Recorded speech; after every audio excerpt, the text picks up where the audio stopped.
Last month, 25-year-old Alex Manassian allegedly launched a deadly van attack on pedestrians in Toronto, Canada. 10 people were killed, 8 of them were women. Minutes before the attack, Manassian had posted a status on Facebook. The status said, "The Incel rebellion has already begun.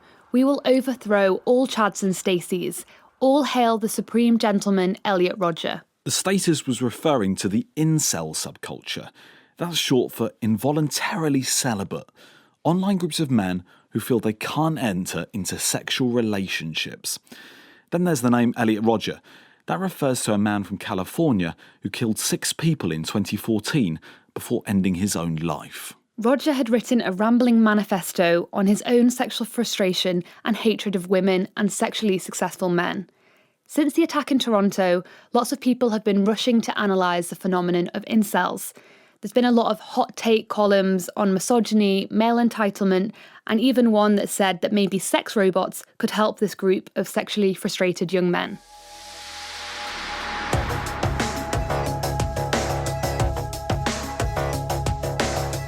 This is BBC Trending, the podcast that takes an investigative look at the world of social media. I'm Jonathan Griffin. And I'm Elizabeth Cassin. We wanted to speak to the men inside these forums, so this week you'll hear from incels, ex-incels, the woman who posed as a man online to keep an eye on them, and even one young guy who just a few days ago decided to walk away.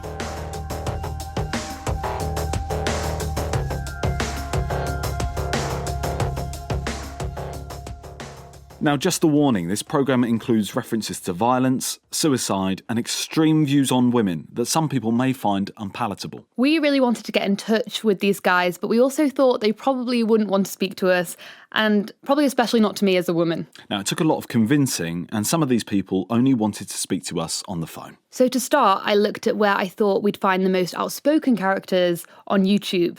And although most incels hide behind their keyboards on Reddit, 4chan and their own sites like incels.me, some do discuss their thoughts on camera.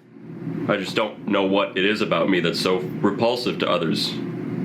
That they feel the need to insult me and exclude me from everything. That's Jack Peterson.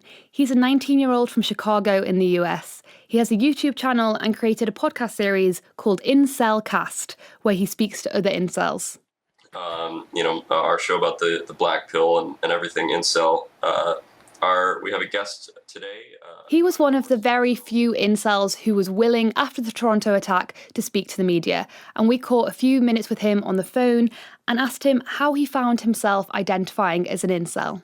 My main issue has been that, obviously I don't have that much hope about attracting a woman in the first place. Like, if I thought it was that easy, I would be doing it. Don't get me wrong. But also, I have I've had a couple negative experiences in relationships. And so that has kind of made me feel like, like it's hard to move on from my past and start a new relationship.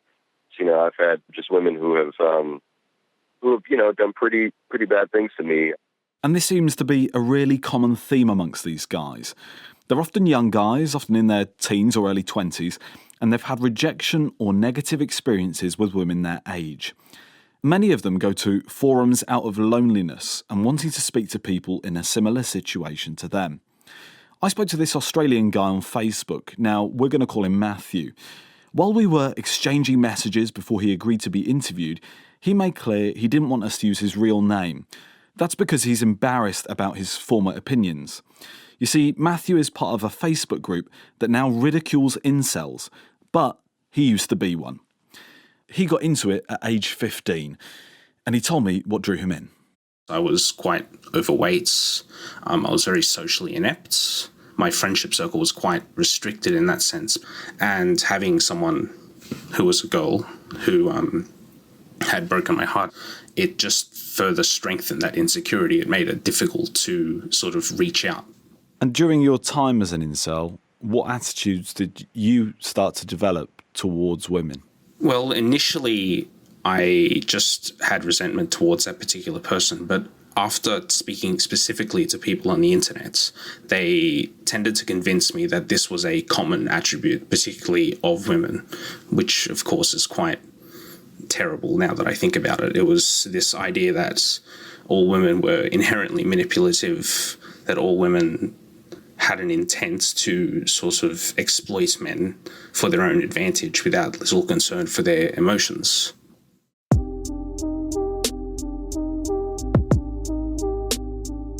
The idea that all attractive women who the incels want to have sex with are money-grabbing, promiscuous, manipulative, comes across in a lot of incel threads. They are referred to as Stacys. This fits into the wider idea that incels have that they will never be successful with these women. So Stacys are both an object of desire and ridicule. In their world, Stacys will always choose so-called chads over them. Now, this Chad is a gross caricature of a sexually successful man that all attractive women want, and incels think they're genetically inferior to this guy. Now, he's often depicted in memes as a big, successful guy with masses of blonde hair, pulsating muscles, which he shows off in some rather bizarre neon green trousers. He tends to have a sports car, but more than that, he also possesses something which is really, really important in the incel community, and that's a hefty jawline. Yeah, jawlines are surprisingly important to them. These crude caricatures are really important because they help the incel community to create an us and them mentality. The idea that sex, love and happiness is out of their reach, but others get to enjoy it. They're particularly drawn to the Neolithic black pill theory. This is the idea that they are the only ones who realise that the game of sex and attraction is rigged from birth. And anybody who questions this logic or is remotely hopeful about their own prospects is heavily policed by other forum members. Anyone who has successful interactions with women will be branded a fake cel, as in fake incel. Now, I reached out to a 19-year-old from the UK who is active on these forums. He's unemployed and he lives at home with his family. He was a bit nervous about speaking to us on a landline telephone, so we called him on his mobile. We're going to refer to him as Liam. It's essentially people who are like you. Well, like me, not like you, probably. It's nice that you can speak about things, you can speak about your experiences, and you're not held accountable to it either. How do you think that the online community has shaped your views towards women? I guess negatively. I've got this sort of misogynistic view, which is not helping me in life generally. But do you feel hatred towards women? In some ways, yeah. I don't know. I try not to, but I find myself like I'll just be talking, and I'll say things that I shouldn't really say. I'll just because I've been like looking at forums and things so much. What kind of things would you say? I don't know if I want to detail it. It would be, so you'd be talking with some girls and they'd just be with friends or whatever, and they do something, I don't know, it'd be, I just see it and I just think to myself, they're just seeking attention, they don't care, they're selfish. And I'd end up then, because I'd have this poor view of them, I'd say things, I'd be like, they'd say something small and I'd just be just shut the. And would you say that out loud? I've said things along those lines. I'd try not to, but I'd at least be thinking that. And sometimes I'd say it out loud, but I don't know, I'd mumble it or something because I'd say it and then realise I shouldn't say it. And you wouldn't have said those things before you started to go onto the incel communities? I guess I can't actually say if it's related because when you're younger, you probably wouldn't end up saying those things anyway. But I guess so. I wouldn't have before. You believe there's an influence between the amount of time that you spend in those communities and the way that you react? Well, yeah, I think it's what these communities are. It sucks you in. So you get into this echo chamber of people who experience similar problems, things like, I don't know, bullying and lack of success with women, and you get into it, then you'll have other people thinking far more radical things, so you then think the small things are acceptable. The radical things Liam references are in plain sight on these message boards. A hero within inceldom, possibly an ironic one, is Elliot Rodger. In 2014, he killed 6 people and then turned the gun on himself. In a rambling manifesto justifying his actions, he complained that women did not want to have sex with him. In the text, he says women are, quote, like the plague and must be punished for their crimes. Although his manifesto did not specifically mention inceldom, his actions are discussed a lot in incel forums. Sometimes it looks like dark humour, but sometimes it looks more serious. I saw a thread on one of their main sites where someone was saying that they wanted to take their own life, and various commenters suggested violence before they did. One said, quote, "Don't be selfish. Go to an elementary school and kill some children before you commit suicide, please."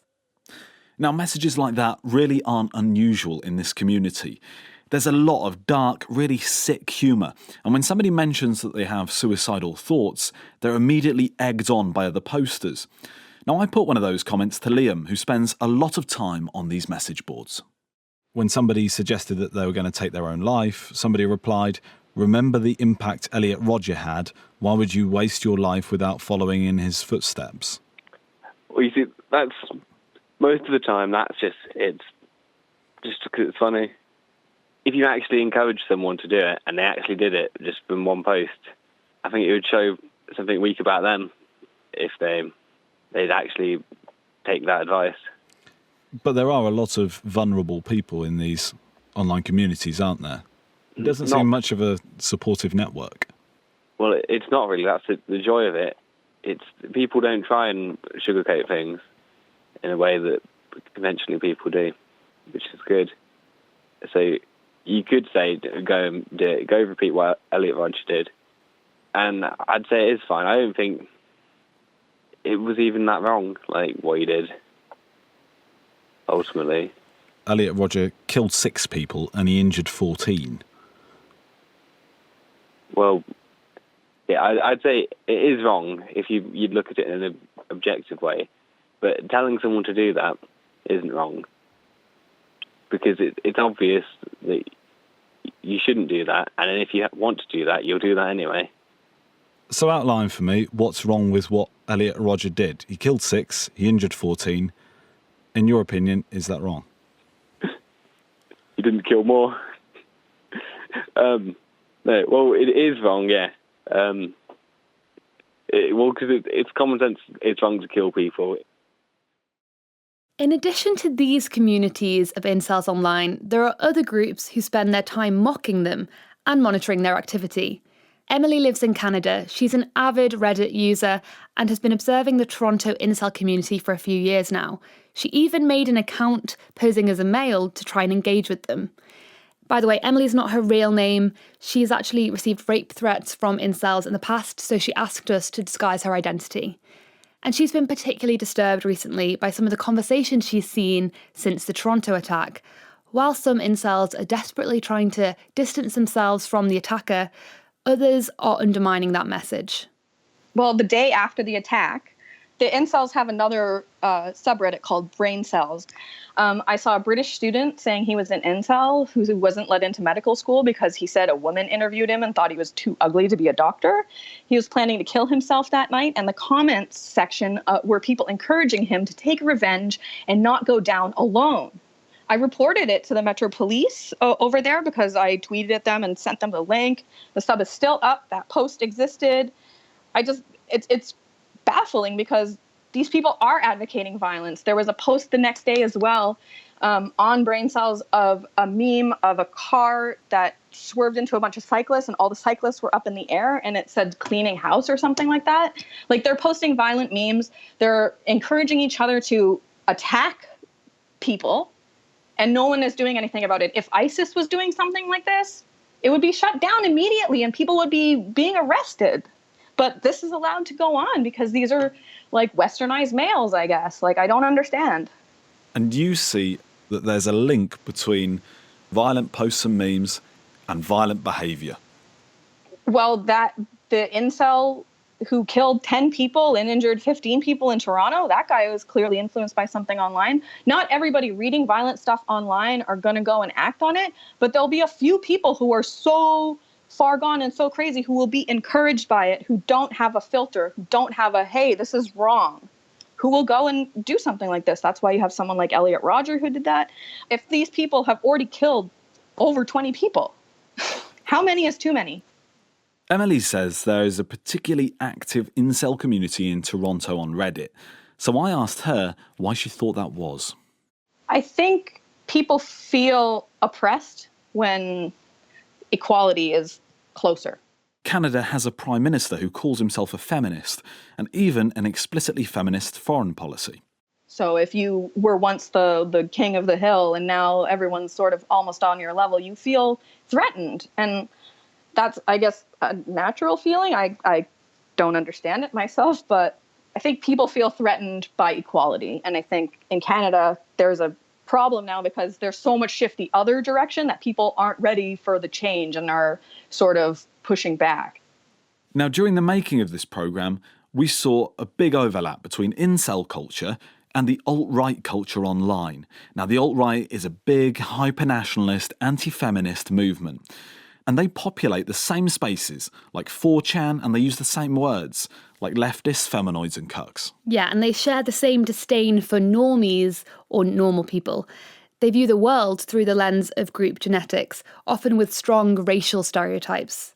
Yet they think of themselves as an unfairly maligned minority group, under attack by social justice warriors and the politically correct anti-free speech brigade. And they share the same sense of humour, which, as we've heard, has practically no filter.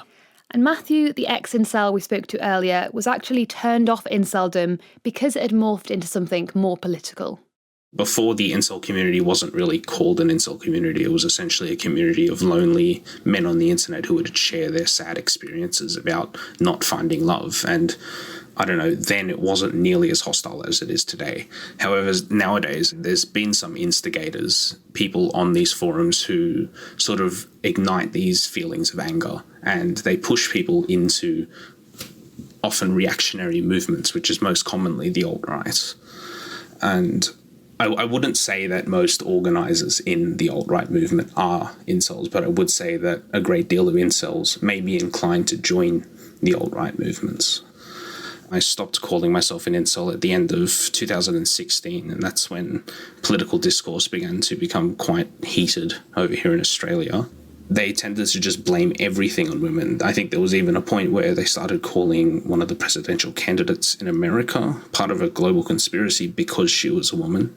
And I found that quite remarkable, to say the least. In general, I was essentially disgusted by the sort of turn off from dealing with our opinions, and instead we were forcing it into sort of bringing up this fabricated society where women had to obey men's commands. It's quite terrible. Matthew is no longer an incel. He's now at university and says meeting new people has made it easier to socialise and talk to women. But he is worried that other incels who are perhaps more reclusive would find it more difficult to change their perspective. So I put those thoughts to Liam, the UK-based incel. Earlier on, I spoke to an ex-incel, and he said to me that when he went to university, he found out his views had changed because he was surrounded by a lot more people, and it was kind of like a fresh beginning for him. What hopes do you have for the future? What do you mean hopes? Well, I hope to get a job, get a girlfriend, get a wife, and all the normal things. And do you think your attitudes towards women will change? Probably. Or I could keep them and hide them. I don't know. I don't know what's going to happen in the future. I asked Emily, the Reddit tracker from Canada, what she would say to an incel if one was listening now. If you project love into the world, you'll receive love back. If you project positivity into the world, you'll receive positivity back. If you're negative towards women, they will never, ever want to have a relationship with you. So you need to do a lot of soul searching. You know, the world isn't a hateful place. People are friendly. You're not ugly. You matter.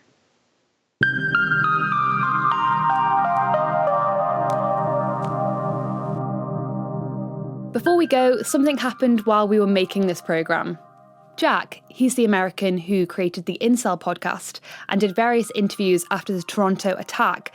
He uploaded an unexpected video a few days after we interviewed him.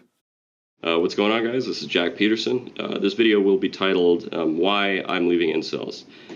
So yeah, last night, basically, I asked the owner of incels.me to permanently ban my account so that I can no longer post on the forum. So we gave him another call. Why have you taken that decision? Just being productive and being busy and going downtown and traveling and meeting a bunch of different people and, talking to CNN and BBC and, the Sun and so on, whatever. It's made me realize that my regular daily life is very boring and monotonous. And it kind of made me realize that if I want my life to be interesting and not as boring as it is, then I have to make a change.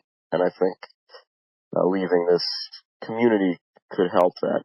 Even if you're just some guy who, you're not born into anything special or you don't have money or something, like even if you're just some random guy who lives with his mom and makes videos about how you're a loser, you can still have some small impact on the world. So it just gave me confidence that if there's something that I want to do, and I work hard enough at it, that I can do it. So kind of just a confidence, basically, that it's possible to affect things, I guess. You sound a lot more upbeat, Jack, and you sound as though you've kind of gathered a bit of control over your life from the way that you're speaking. Was there a particular moment that brought that on? I was getting a lot of negative response to my media appearances. When I realized that I was getting more support from feminists on Twitter than the incel community itself, I realized that I might have a problem. I was like, wait a minute. I mean, literally, I was getting positive comments from random feminists and, leftists, basically, and that the incel community itself was telling me to, kill myself. I was like, Jesus, man, maybe this is just not healthy for me.